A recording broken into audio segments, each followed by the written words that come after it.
नमस्कार, स्वागत है आप सभी का फिर से एक बार पूर्वा स्पाइन एंड जॉइंट सेंटर के यूट्यूब चैनल पे, जहां मैं आपसे बात करता हूं अलग अलग मस्कुलोस्केलेटल डिजीजेस के बारे में। इसी श्रृंखला में मैं आज आपसे बात करने वाला हूं डाइट एंड इन्फ्लेमेशन के बारे में। डाइट मतलब जो भी हम दिन भर में खाते हैं, जो हमारा लाइफस्टाइल है, हमें जो खाना पसंद है, हमें जो खाना नहीं पसंद है। और इन्फ्लेमेशन मतलब सूजन। हम जो भी खाते हैं उसका प्रत्यक्ष या अप्रत्यक्ष तौर पे शरीर की सूजन में बहुत ज़्यादा प्रभाव पड़ता है। चाहे आपको कमर में दर्द हो, चाहे आपको कंधे में दर्द हो, चाहे आपको गठियावात हो, चाहे आपको रूमेटॉइड अर्थराइटिस जैसी कोई बड़ी बीमारी हो, तो आप जो भी खाएंगे उसका प्रत्यक्ष या अप्रत्यक्ष तौर पे उस पर असर पड़ता है। तो आगे बढ़ने से पहले हम ये समझ लेते हैं कि आखिर सूजन होती क्या है। इन्फ्लेमेशन या सूजन बॉडी का एक नेचुरल रिस्पॉन्स है किसी भी चोट के प्रति। एग्जाम्पल के लिए आप चल रहे थे और अचानक आपका एंकल जो है ट्विस्ट हो गया, तो आप थोड़ी ही देर में देखेंगे कि वहाँ पे सूजन आ जाती है, वो हिस्सा फूल जाता है, वो हिस्सा लाल हो जाता है। जब आप उसे छू के देखते हैं तो आपको काफ़ी दर्द होता है और साथ में वो हिस्सा गर्म भी महसूस होता है। बेसिकली ये जो पेन और इन्फ्लेमेशन का जो रिस्पॉन्स है, ये एक प्रोटेक्टिव मैकेनिज्म है। इन्फ्लेमेशन तुरंत हीलिंग का काम चालू करता है, जो आपका चोटग्रस्त हिस्सा है उसको ठीक करने में लग जाता है, और जो दर्द है उस हिस्से को इमोबलाइज करने में हमारी मदद करता है। अगर आपको यहाँ किसी भी हिस्से में चोट लगी और आपको वहाँ पे सूजन तो हुई लेकिन दर्द नहीं हुआ, तो आप क्या करेंगे, आप उस हिस्से का इस्तेमाल करते रहेंगे, जिससे जो है हीलिंग प्रोसेस डिले होगा, सूजन थोड़ी सी बढ़ जाएगी। तो दर्द हमें मदद करता है किसी भी शरीर के हिस्से को चोट लगने के बाद प्रोटेक्ट करने में। तो दर्द और इन्फ्लेमेशन एक साथ हमेशा चलते हैं। आप हमेशा देखेंगे कि जैसे जैसे आपकी सूजन बढ़ती है, दर्द भी बढ़ता चला जाता है, और जैसे जैसे सूजन कम आती है, आपका दर्द भी धीरे धीरे कम होने लगता है। जब इन्फ्लेमेशन क्रॉनिक हो जाता है, परसिस्टेंट हो जाता है, तब वो बहुत खतरनाक हो जाता है। वो एक ऐसी आग की तरह है जो आपके ही टिश्यूज को डैमेज करने लगता है। इसीलिए किसी भी सूजन का इलाज समय पे कर लेना चाहिए, ताकि सूजन का जो एक्चुअल काम है, जो हीलिंग का काम है, वो वहीं तक सीमित रहे। क्योंकि कंटिन्यूस अगर pro inflammatory chemicals body release करती रहेगी तो वहाँ पर टिश्यू डैमेज ज़्यादा होने लगता है। इसीलिए ही क्रॉनिक इन्फ्लेमेशन को हमेशा सही समय पर रोक लेना चाहिए। अब सबसे इंपॉर्टेंट बात, कोई भी एक्यूट इन्फ्लेमेशन क्रॉनिक में कैसे कन्वर्ट होता है। इसके कई कारण हो सकते हैं। सबसे पहला कारण होता है कि स्ट्रेस। अगर आप बहुत ज़्यादा स्ट्रेस ले रहे हैं कि अरे मुझे चोट लग गई, अब क्या होगा, तो आपका इन्फ्लेमेशन ठीक होने में समय लेगा। इसके अलावा जो आपकी लाइफस्टाइल हैबिट्स हैं, अगर आपका जो लाइफस्टाइल सेडेंट्री है, आप एरिया को ठीक से मूव नहीं कर रहे हैं, या फिर आप स्मोकिंग करते हैं या बहुत ज़्यादा अल्कोहल लेते हैं, तो भी आपका जो एक्यूट इन्फ्लेमेशन है वो क्रॉनिक में कन्वर्ट होने की संभावना उसकी बढ़ जाती है। और सबसे ज़्यादा इंपॉर्टेंट बात, हम जो खाते हैं, अगर हम ऐसे फूड्स ले रहे हैं जो इन्फ्लेमेशन को बढ़ाते हैं, तो आपका जो एक्यूट इन्फ्लेमेशन है वो 100% क्रॉनिक में कन्वर्ट होगा। लेकिन अगर हम अपने आहार को सही कर लेते हैं, आपका जो एक्यूट इन्फ्लेमेशन है वो क्रॉनिक इन्फ्लेमेशन में कन्वर्ट होने से पहले ही ठीक हो जाएगा, और आप अपनी day to day normal life में जल्द से जल्द लौट सकेंगे। आपकी मोबिलिटी का भी नुकसान नहीं होगा और आपकी मसल्स भी स्ट्रांग बनी रहेंगी। जितना लंबा सूजन चलेगी, जितना लंबा इन्फ्लेमेशन चलेगा, उतने लंबे समय तक आपको दर्द झेलना पड़ेगा। मतलब उतने समय तक आप उस पार्ट को मूव नहीं करेंगे। अगर आप मूव नहीं करेंगे तो हड्डियां भी उस हिस्से की कमजोर हो जाएंगी, साथ में मांसपेशियां भी कमजोर हो जाएंगी। तो अगर क्रॉनिक इन्फ्लेमेशन आपका ठीक भी हो जाता है तो आपको कई और अलग अलग समस्याओं से जूझना पड़ सकता है। आइए सबसे पहले बात करते हैं ऐसे भारतीय खाने की जिसको खाने से आपकी सूजन बढ़ सकती है, जो हम रोजमर्रा के आहार में लेते हैं। इसमें सबसे पहला आता है ऐसे फूड जिनमें ट्रांस फैट होता है।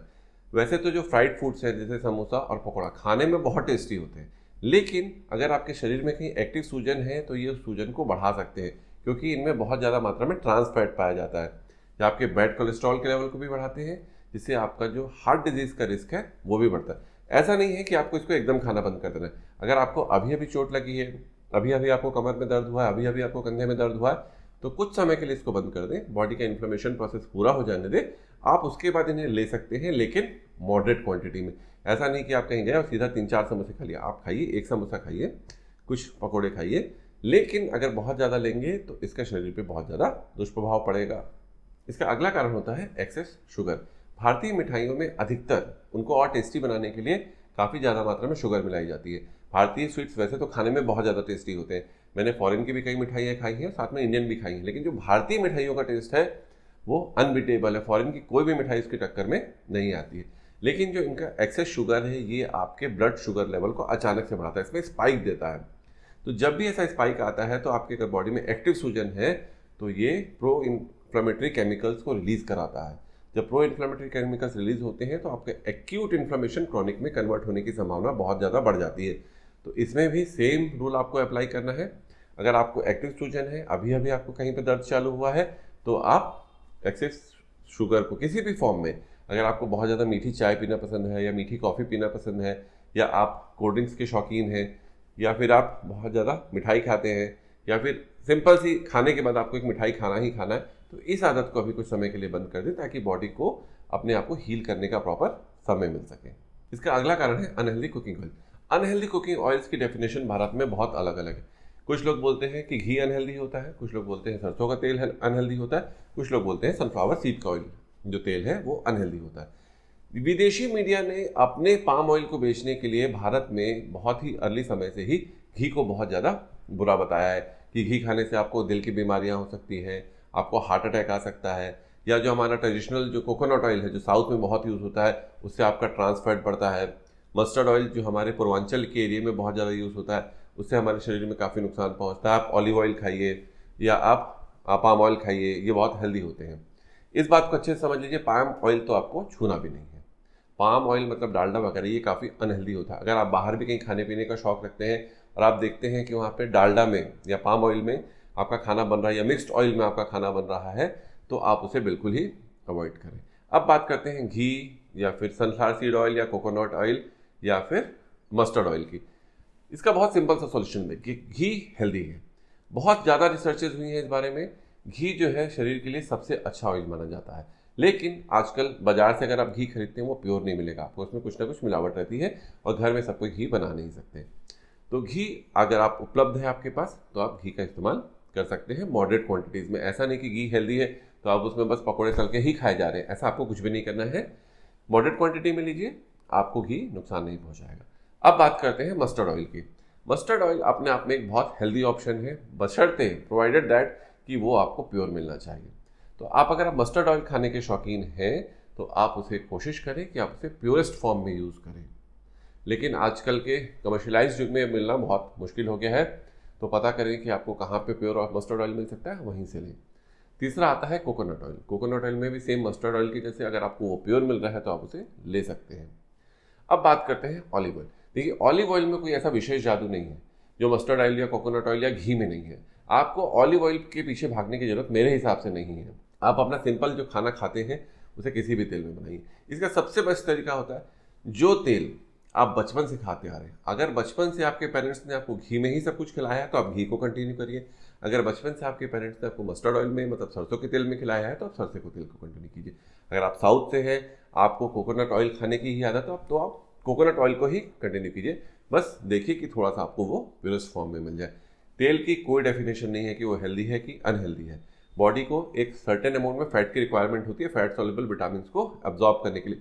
इसके अलावा भी फैट जो है बहुत काम आता है बॉडी के, लेकिन ये सब मॉडरेट क्वांटिटी में होना चाहिए। अगर आप इसका एक्सेस यूज करेंगे तो आप ऑलिव ऑयल का दुनिया का कोई भी अच्छे से अच्छा तेल खा लीजिए, वो आपको नुकसान ही पहुंचाएगा।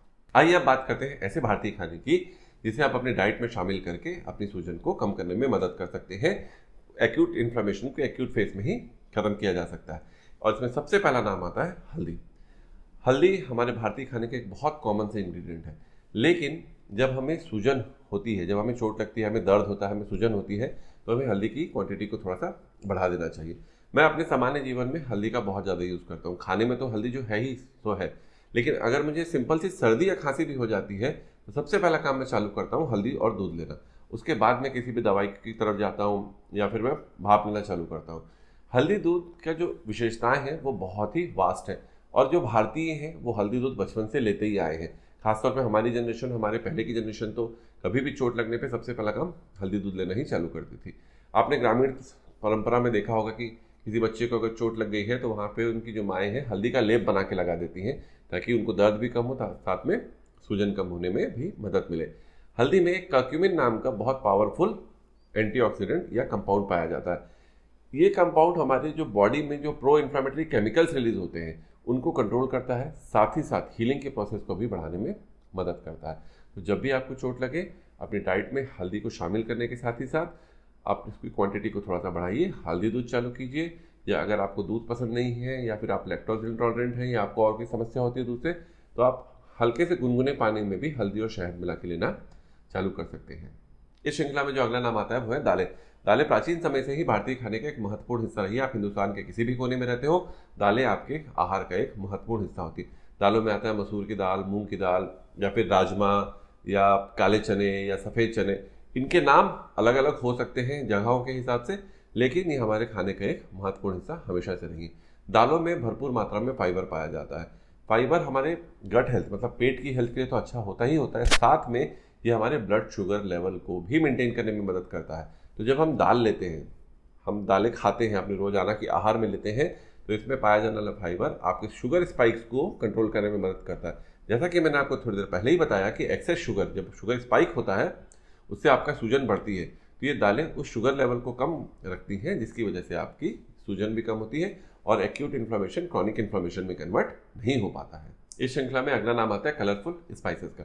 भारतीय खाना अलग अलग टाइप के हर्ब्स और स्पाइसेस के लिए बहुत ज़्यादा प्रसिद्ध है।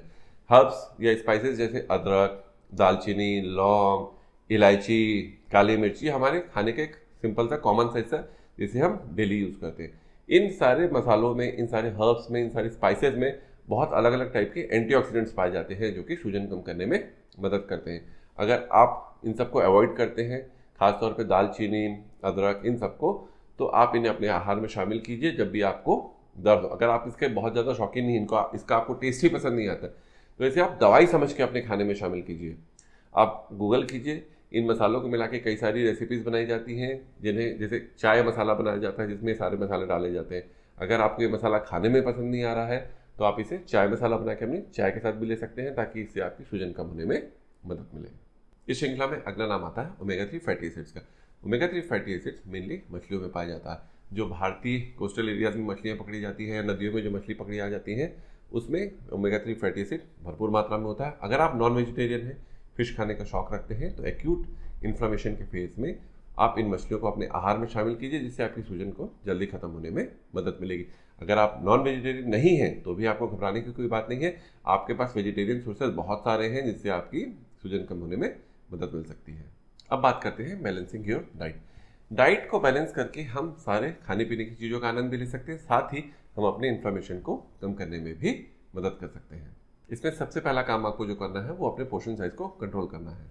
चाहे आप इंडियन स्वीट्स एंजॉय कर रहे हो या फ्राइड स्नैक, इन सबके पोर्शन साइज को कंट्रोल करना आपके लिए बहुत ज़्यादा महत्वपूर्ण है, ताकि इन आप फ्लेवरफुल डिशेस को खा भी सकें, साथ ही अपने कैलोरी इंटेक और इन्फ्लेमेशन को कम करने में भी मदद कर सकें।